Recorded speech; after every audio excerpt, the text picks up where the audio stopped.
இந்த பாவத்தை இழைத்தது 3 மாவீரர்கள். கங்கை மைந்தரான பீஷ்மர், குரு துரோணர், மாவீரனாய் விளங்கும் கர்ணன்.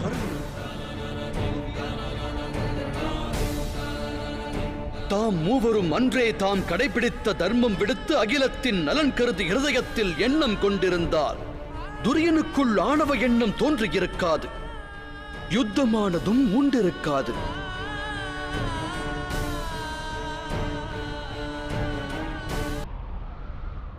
தாம் கூறுவது உண்மை வாசுதேவரே.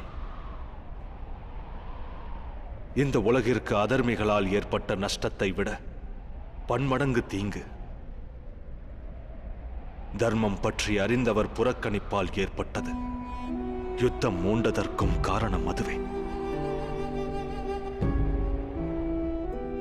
இப்பழியை நான் ஏற்கிறேன்.